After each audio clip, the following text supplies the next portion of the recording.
এ বাবা, বেয়াদবির ফল কিন্তু ভালো হয় না। দিনাজপুরের এক মাহফিল, আরো কয়েক বছর আগে আমি দিনাজপুরে এক মাহফিলে গেলাম। সেখানে আমার এক ছাত্র আমার কয়, ওস্তাদ দিনের বেলায় আপনি থাকবেন 2 দিন ব্যাপী মাহফিল। দিনের বেলায় আমি সেখানে ছিলাম। আমারে বলে, হুজুর আমাদের মহল্লার একটা উপত্যকা পাহাড়ি এলাকার মধ্যে একটা বাজার আছে, আপনারা নিয়ে যাব। এ আমার বাজান, আমি ওই এলাকার ভিতরে ঘুরতে গেলাম। ঘুরতে যাওয়ার পর সেখানে আসরের নামাজ পড়লাম, মাগরিবের নামাজও পড়লাম। কিন্তু আসরের নামাজের পর এক আজব দৃশ্য আমি চোখে দেখতে পাইলাম। জীবনে কোনোদিন এমন দৃশ্য কোনোদিন আমার চোখে পড়ে নাই। হঠাৎ আমি তাকায় দেখি একটা ভিক্ষুক, হাত নাই পা নাই, একটা ব্যারিং দিয়া, ওই যে ভ্যান গাড়ির যে ব্যারিং আছে, চিনেন না আপনারা ব্যারিং? ওই যে বাচ্চারা যে ঠেলা গাড়ি বানায় না, ওই ব্যারিং এর চাকা দিয়ে, ব্যারিং দিয়া, কাঠ দিয়া, তক্তা দিয়া একটা গাড়ি বানাইছে, চতুর্দিক দিয়ে বেড়া দিয়া, ওইটার ভিতরে ওই প্রতিবন্ধী বেটা বসা, হাত নাই পা নাই, কিচ্ছু নাই, একেবারে বড় অসহায়, জীর্ণ শীর্ণ, ছোট্ট একটা মেয়ে, হয়তো বা 10 কিংবা 11 বছরের মেয়েটা হল। এই মেয়েটা পিছন দিক থেকে তার একটা লাঠির মাথায় বাঁধা, ওটা ঠেলা নেয় আর ধাক্কায় নেয়। আর ওই লোকটা সামনে একটা বল, মানে ভিক্ষুক ভিক্ষা করে। ও ভিক্ষা করার আজব দৃশ্য, এমন দৃশ্য আমি কোনোদিন কোথাও দেখি নাই। সে বলে, আল্লাহর ওয়াস্তে আমারে ভিক্ষা দেন, তবে বেয়াদবি কইরেন না। আল্লাহর ওয়াস্তে আমারে ভিক্ষা দেন, তবে বেয়াদবি কইরেন না। আমি মনে মনে কই, বের হওয়ার পর ব্যাপারটা কি, ভিক্ষুক মানুষ ভিক্ষা করে আবার দেয় ওয়াজও করে। কিরে, ভিক্ষা দেন কিন্তু বেয়াদবি করবেন না। এই কথা বলার রহস্যটা কি? এই ভিক্ষুকের জবান থেকে কেন এই কথা বের হয়? আমার ভিতরে একটু নাড়া খাইছে। আমি নামাজ শেষে আমার এই ছাত্ররা বললাম, ওই মেয়েটার কাছে এবং ওই ভিক্ষুকের কাছে নিয়ে যাও, একটু কথা বলবো। কাছে গেলাম, নিজের সামর্থ্য অনুযায়ী যা পারছি তার ওই পাত্রের ভিতরে আমরাও কিছু সহযোগিতার হাত বাড়াইলাম। বাড়ানোর পরে আমি তার সাথে গিয়া কাছে গেলাম, গিয়া বসলাম। তার তো হাতও নাই পাও নাই। সে বসার কাছে গিয়ে আমি এমনি জুতার উপরে ভর করে বসলাম। আমি বললাম, আপনি কেমন আছেন? কতদিন যাবত অসুস্থ? কয়, হুজুর অনেক দিন যাবত অসুস্থ। আমি কই, ভিক্ষা করেন? এটাকে পিছনে কয়, এটা আমার মেয়ে। আমি কই, ভিক্ষা করেন, আপনার হাত নাই পা নাই, কারণটা কি, ঘটনাটা কি বলেন? আর আপনি এই কথা কেন বলেন? আল্লাহর ওয়াস্তে ভিক্ষা দেন, বেয়াদবি করবেন না। আপনি ভিক্ষা চাইবেন, দোয়া করবেন, কিন্তু এই কথা সতর্ক কেন করেন? ভিক্ষা দেন, বেয়াদবি করবেন না, এই কথাটা আপনি কেন বলেন? এই কথাটা বলতে দেরি, দেখি লোকটার চোখ দিয়া অজরে পানির ফোঁটা গড়াইতে দেরি নাই। এ বাবা, তোর হাত আছে, তুই হাতের মর্ম বুঝোস না। যার হাত নাই সে বুঝে হাতের মর্ম। তোর পা আছে, তুই পায়ের মর্ম বুঝোস না। যার পা নাই সেই বুঝে পায়ের মর্ম। তোর চোখ আছে, তুই চোখের মর্ম বুঝোস না। যার চোখ নাই সে কেবলমাত্র বুঝে চোখের কি মর্ম। যার কিডনি নষ্ট সেই বুঝে কিডনির কি মর্ম। এই জন্য বাবা, প্রত্যেকটা নিয়ামত সম্পর্কে কিয়ামতের ময়দানে আল্লাহ বলেন, সুম্মা লাতুসআলুন্না ইয়াউমাইযিন আনিন নাঈম। কিয়ামতের ময়দানে আমি প্রতিটা নিয়ামত সম্পর্কে তাদেরকে জিজ্ঞাসা করব, কথা ঠিক কিনা? এই জন্য নিয়ামতের শুকরিয়া আদায় করার দরকার আছে না নাই? কেমনে আদায় করবেন? চোখ দিয়া খালি টিভি দেখবেন, তাহলে ফেসবুক, হ্যাঁ, টিকটক, চোখ দিয়া খালি এটা দেখবেন। এ আমার মা, খবরদার নিজেও গুনাহ করবা না, সন্তানদের গুনাহ করার সুযোগ দিবা না। আমাদের মায়েরা দেখবেন, আমাদের বিবিরা একদিক দিয়া বাচ্চারে দুধ পান করে, আর একদিক দিয়া মোবাইল ছেড়ে টিকটক দেখে। বাচ্চার ভিতরে দুধ ঢুকতেছে, আর মা এই দিক দিয়া জিকির করতেছে। জিকির করে কি দেখে? ফেসবুক দেখে, অথবা টিকটক দেখে, ভিডিও দেখে আর হাসতে থাকে। অথবা ওই যে ভারতীয় চ্যানেলগুলো, স্টার জলসা অথবা জি বাংলা, ভারতীয় কালচারগুলো দেখে, কার্টুনের নামে সব ভারতীয় কালচার টেলিভিশনের মধ্যে, চ্যানেলের মধ্যে ভরা। অথচ মা, তুমি যদি বলো আমার ছেলে কথা শুনে না, আমি বলবো, মা এটা তোমার ব্যর্থতা। মা, ও মা, তুমি যখন বাচ্চারা দুধ পান করাইছো মা, তুমি তো জানো না আব্দুল কাদের জিলানীর মা, আব্দুল কাদের জিলানীর জীবনীটা আমি পড়েছি, আমার চোখ দিয়ে অজরে পানির ফোঁটা গড়ায় পড়েছে। আব্দুল কাদের জিলানীর মা, আব্দুল কাদের জিলানীকে কখন ওযু ছাড়া দুধ মুখে দিতেন না। ওযু করতেন আগে, তারপরে বিসমিল্লাহ বলে তারপরে স্তনটা সন্তানের মুখে দিতেন। আর মা আরেক হাত দিয়ে টিকটক দেখা দূরের কথা, মা তখন খোদার কোরআন পড়তেন। যতক্ষণ বাচ্চা দুধ পান করতো নিয়মিত তিনি 18 পারা কোরআন শরীফ পড়তেন। চিৎকার মেরে কন্না আল্লাহু আকবার। আব্দুল কাদের জিলানীর জীবনীতে পাওয়া যায় মায়ের দুধ পান করছে আর মা গুনগুন কইরা 18 পারা কোরআন পড়েছে। প্রথম দিন যখন তার মা আব্দুল কাদের জিলানীকে মাদ্রাসায় ভর্তি করেছে, আব্দুল কাদের জিলানী সবকের প্রথমেই 18 পারা কোরআন মুখস্থ শোনায়া দিছে। চিৎকার মেরে কন্না আল্লাহু আকবার। আমার সোনার মা বোনেরা শোনো দিয়া মন, নারী হয়ে জন্ম তোমার পর্দা প্রয়োজন। পর্দা হলো দিনের বিধান, মেনে চলো তাই। পর্দা ছাড়া চললে নারীর কোনো মূল্য নাই। মেয়েরা যে মায়ের জাতি, কত যে সম্মান। পর্দা ছাড়া আজ নারী হচ্ছে অপমান। পত্রিকারই পাতা খুললে প্রায় দেখা যায় এসিড নিক্ষেপ, নারী ধর্ষণ, এসব খবর রয়। পর্দা করে চললে নারী পাবে সবার শ্রদ্ধা। শয়তানেরই পোশাক ছেড়ে করো দিনের পর্দা। ওই যুবকটা, ওই যে ভিক্ষুক মেয়ে ঠেলতেছে আর বলে আল্লাহর রাস্তায় ভিক্ষা দাও, বেয়াদবি করো না। আমি জিগাইলাম ভাই আপনি এই কথা কেন কন? সে কয় হুজুর তাহলে একটু কাছে আসেন শোনেন।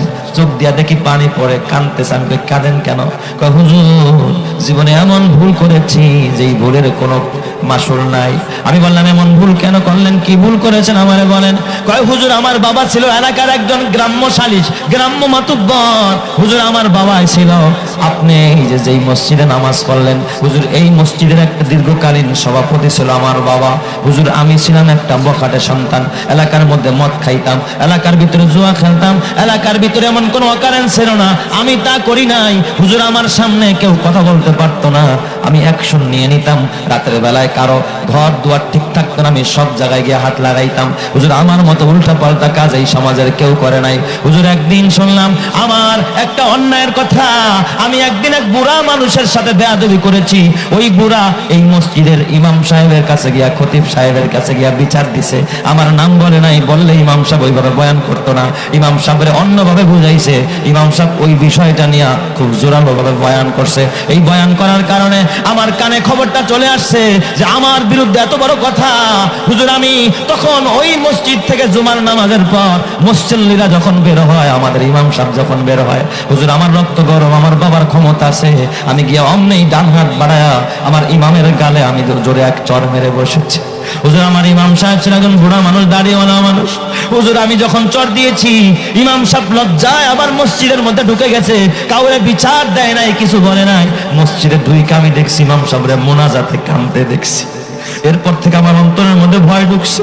হুজুর আমি এই যে বাসায় আসলাম, বাসায় আসার পর 1 মাসের মাথায় দেখি আমার হাতের মধ্যে শিরশির করে, এইভাবে রক টান খা, আমি হাত ঠিক রাখতে পারি না।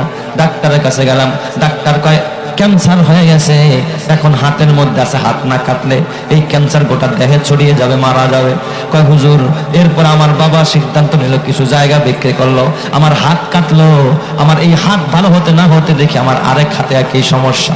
ডাক্তার আমার ওই হাতটাও কাটছে, কসম আল্লাহর। হুজুর আমার পায়ে একই সমস্যা, আমার পাও কেটে ফেলেছে। আমার বাবা আমার পিছনে তার যত সম্পদ ছিল সব শেষ করে দিয়েছে। এরপরে সব জায়গায় আমার জিল্লতি, আমার বাবার জিল্লতি। সমাজের মানুষ এখন আর আমাদেরকে দেখতে পারে না। হুজুর আমার বাবা যখন মারা যায় আমরা কেমনে খাবো, আমি এই জন্য ভিক্ষা করি।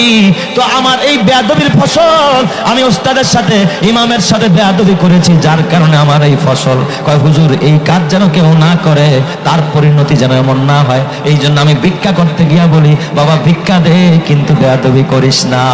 এ আমার বাবা তুমি আলেমদের সঙ্গে বেয়াদবি কইরো না, বেয়াদবি করলে জাহান্নাম ছাড়া কোনো গতি থাকবে না। কথা ঠিক না বেঠিক যারা কর। এই জন্য আমার বাবা, ও আমার পর্দানের মা, মাগো কবরে যাইবা, ও বাবা তোমরাও কবরে যাইবা। হযরতে ফাতেমা রাদিয়াল্লাহু তাআলা আনহার কথা বলে বিদায় নিব। যেই ফাতেমা রাদিয়াল্লাহু তাআলা আনহা জীবনে কোনোদিন ইশরাকের নামাজ না পড়া, ফজরের পরে যায় নামাজ থেকে উঠতেন না, কোনো কাজে হাত বাড়াইতেন না। এ বাবা দেখো দিলটা নরম করে চোখে এক ফোঁটা পানি ফালাইতে পারো কিনা। ও আমার মা, মাগো যার বাবা আল্লাহর পরে যার মর্যাদা, ওই ফাতেমার কেমন সবর। হযরতে ফাতেমার ঘরে খাবার নাই, হযরতে ফাতেমা কোনোদিন ইশরাক ছাড়া যায় নামাজ থেকে উঠে না। হযরতে আলী একদিন মসজিদ থেকে নামাজ পড়ে আসছে, ঘরে আইসা দেখে ফাতেমা যায় নামাজে নাই। কিরে আমার বিবি কোথায়? কোথায়? এই সময় তো বিবি যায় নামাজে থাকার কথা। হযরত ফাতেমাকে তালাশ করে, এদিক সেদিক তালাশ কইরা হঠাৎ দেখে বিবি রান্নাঘরের ভিতরে কয়েকটা চুলার মধ্যে রান্না বসাইছে। এক চুলায় পানি গরম করে, আরেক চুলার মধ্যে কাপড় ভিজায় রাখছে, আরেক চুলার মধ্যে দেখে একটা পাত্রের ভিতরে কতগুলো আটা খামিরা করতেছে। এই পরিমাণ আটা, যেই পরিমাণ আটা হযরতে আলীর ঘরে 5 দিনেও খায়া শেষ করতে পারে না। হযরতে আলী আশ্চর্য হয়ে গেলেন। আবার মাসটাও ছিল রমজান মাস। হায়রে, বলেন তো রমজান মাসে খাবার দরকার সকালবেলা না বিকেলবেলা? বিকেলবেলা খাবার দরকার, ইফতারিতে খানা দরকার। কিরে, ফাতেমা রোজা রাখছে, সবাই আমরা রোজাদার, সকাল সকালে কেন ফাতেমা এই কাজগুলো করে? আলী ডাক দিয়া বলে, বিবি আমার, ও প্রাণের বিবি, তুমি জায়নামাজ থেকে উঠা কেন? এই পানি গরম করো, কাপড় ভিজাইলা, আবার কেন এতগুলো আটা খামিরা করো? এই আটা তো 5 দিনেও খাই আমরা শেষ করতে পারবো না।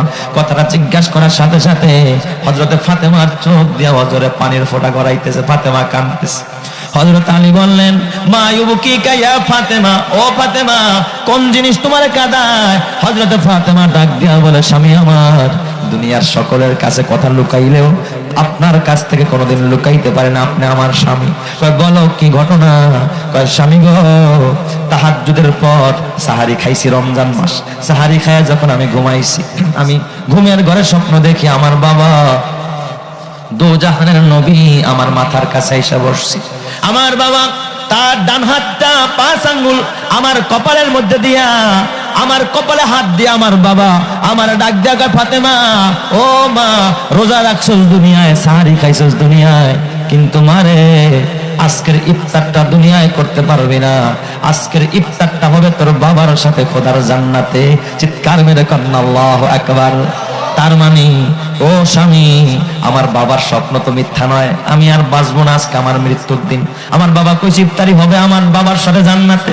আমার বাবা 6 মাস আগে মারা যায়। আমার বাবা মৃত্যুর আগেও বলছে 6 মাস পরে ফাতেমা সবার আগে তোমার সাথে আমার দেখা হবে। আজকে আমার বাবার 6 মাস পুরা হয়ে গেছে। স্বামী আমার বুঝতে বাকি নাই, আজকে আমার মরণের দিন। এই কথা শোনার পর মনে হয় না যেন আলীর উপরে আসমানটা ভাঙা আলীর মাথায় পড়ে গেছে। আলীও কাঁদতেছে, ফাতেমাও কাঁদতেছে। হঠাৎ হাসান হুসাইন রাদিয়াল্লাহু তাআলা আনহুমা বাহির থেকে দৌড়ায় এসে দেখে মাও কান্দে, বাবাও কান্দে। ডাক দিয়া বলে, মা, ও মা, কাঁদো কেন? ও বাবা, কাঁদো কেন? আপনারা জানেন, মা নিজে কাঁদে, বাবা নিজে কাঁদতে পারে, সন্তানকে কাঁদাইতে পারে না। মায়ে যদি বলে আমি মরে যাবো, তাহলে ছেলেরা কাঁদবে। ডাক দিয়া কয়, বাবা, তোমরা ঘরে থাইকো না, নানার রওজায় যাও, তোমার নানা ভাইয়ের কাছে যাও। হাসান হুসাইন নানাজির সালাম দাও, তোমার নানার সাথে রওজায় গিয়া তোমরা কথা কও। হাসান হুসাইন নবীজির রওজায় গিয়া সালাম দিলে আমার নবীর কবর থেকে, রওজা থেকে হাসান হুসাইনের সালামের উত্তর দিয়া দিতেন, তারা নিজ কানে শুনতে পাইতো। জোরে কোন সুবহানাল্লাহ। হাসান আর হুসাইন দৌড়ায় নানাজির রওজায় চলে গেলেন, গিয়া সালাম দিলেন। তারা দুই ভাই তো আর বুঝে নাই। নবীজি আমার সালামের জবাব দিয়া ডাক দিয়া কয়, হাসান, ও হুসাইন, এখন তোমরা দুই ভাই আমার এখানে কি চাও? কয়, আম্মু পাঠায় দিছে আপনার সাথে কথা বলতে। নবীজি ডাক দিয়া কয়, না না ভাই, না না, এখন আমার রওজায় বসে থেকো না, বাসায় যাও, মায়ের চেহারার দিকে তাকাও, আজকের পরে আর কোনোদিন মাকে খুঁজে পাইবা না। হাসান হুসাইন বুঝতে বাকি না আমার মা মারা যাবে। কাঁদতে কাঁদতে একটা দৌড় দিয়া মায়ের গলা ধরে ধরে হাসান কান্দে, হযরতে হুসাইন কান্দে, আলী কান্দে, ফাতেমা কান্দে। হযরত আলী ডাক দিয়া কয়, বিবি আমার, বুঝলাম আজকে আপনার মৃত্যুর দিন, কিন্তু বিবি আমার, আপনি কেন পানি গরম করতেছেন? কাপড় ভিজাইলেন কেন? এতগুলো আটা কেন খামিরা করলেন? ফাতেমা কান্দে আর ডাক দিয়া কয়, স্বামী গো, আমি মরে গেলে আপনার কাপড়গুলো কে পরিষ্কার করবে? এই জন্য আমার বিদায়ের দিন মরার আগে আপনি আমার স্বামী আপনার খেদমত করে যেন কবরে যাইতে পারি, এই জন্য আপনার আর হাসান হুসেনের কাপড়গুলো আমি ভিজায় রাখছি। কয়, বিবি আমার, তাহলে পানি গরম করেন কেন? ডাক দিয়া কয়, স্বামী আমার, জীবনে মহব্বত করে কোনোদিন ভালোভাবে আপনারে গোসল দিতে পারি নাই। আজকে আমার বিদায়ের দিন নিয়ত করেছি আপনারে স্বামী হিসাবে ভালোভাবে নিজের হাতে ডইলা ডইলা একটু গোসল করায় দিয়া যাব, এই জন্য গরম পানি করি। কয়, বিবি গো, এতগুলো আটা কেন খামিরা করো? কয়, স্বামী গো, আমি যদি মরে যাই আপনি কান্নাকাটি করবেন, কে আপনারে রান্না করে দিবে, খাবার তৈরি করে দিবে? আমি 5 দিনের খাবার রেডি করে তারপরে কবরে যেতে চাই, যেন 5 দিনের ভিতরে 7 দিনের ভিতরে আপনার ঘরের মধ্যে কোনো খাবারের অভাব না থাকে। চিৎকার মেরে কোন সুবহানাল্লাহ।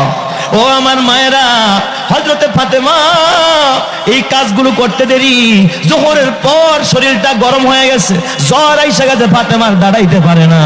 ফাতেমা শুয়ে পড়লেন, হাসান হোসেন কাছে গিয়া কাঁদালি কাঁদে। হযরতে ফাতেমা ডাক দেখা, স্বামী আমার, ও কলিজার টুকরা স্বামী, কাঁদবেন না, বিদায় কালে আপনার কাছে আমি তিনটা আরজি জানাই, আমার দাবি তিনটা পুরা করতে পারবেন কিনা?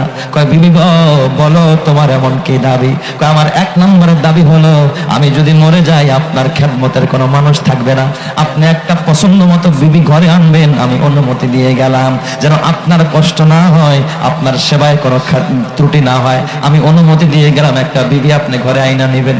কেমন বিবি ছিলেন হযরতে ফাতেমা, যে মরার পরে স্বামীর কষ্ট বরদাস্ত করতে পারবে না। দুই নম্বরে ডাক দেয়া বলে, স্বামী আমার, এই যে আমার ছোট্ট হাসান আর হুসাইন, এই হাত দুইটা আমি আপনার হাতে দিয়ে গেলাম, আমার হাসান হুসাইন যেন রাস্তায় রাস্তায় মা মা বলে না কাঁদে, আমি মায়ের জন্য যেন ওরা দুই ভাই না কাঁদে। স্বামী আমার, আমার হাসান আর হুসাইনকে আপনি একটু দেখে রাখবেন, আদর দিবেন, সোহাগ দিবেন, ওদের দুই ভাইকে একটু আদর সোহাগ দেওয়ার কাছে চাইলে নেবেন। এটা হলো আমার দুই নম্বরের দাবি। কয় তিন নম্বরের কি দাবি? কয় স্বামী গো, আমি যদি রাতের বেলায় মরে যাই, বিকেল বেলা দুনিয়ার কাউরে খবর দিবেন না, ঘরের দরজা লাগায় আমার গোসল দিবেন, কাফন পরাবেন, একা একা জান্নাতুল বাকিতে কবর করবেন, কাউরে জানাজায়ও ডাকবেন না, রাতের বেলায় কোনো মানুষ ডাকবেন না। হযরতে ফাতেমা ডাক দিয়া কয়, হযরতে আলী ডাক দিয়া কয়, ও ফাতেমা বিবি গো, ও কলিজার টুকরা বিবি, সব বুঝলাম কিন্তু এটা তো বুঝলাম না, কেন আমি মানুষ ডাকবো না? কয় স্বামী আমার, আমি জীবদ্দশায় কারোর সাথে দেখা নেই নাই, মরার পরে আমার জানাজার খাটিয়ার সামনে যদি লোক দাঁড়ায়, কাপড়ের উপর দিয়েও যদি আমার দেহটা দেখে, মানুষ মনে করবে ফাতেমা কতটা মোটা ছিল, কেমন স্থূল ছিল, তার দেহটার কেমন নরম ছিল। আমার মরার পরে আমার বডিটা কাপড়ের উপর দিয়া কেউ দেখবে, এটা আমি ফাতেমা মরার পরে বরদাস্ত করতে পারবো না। চিৎকার মেরে কান্না আল্লাহু আকবার।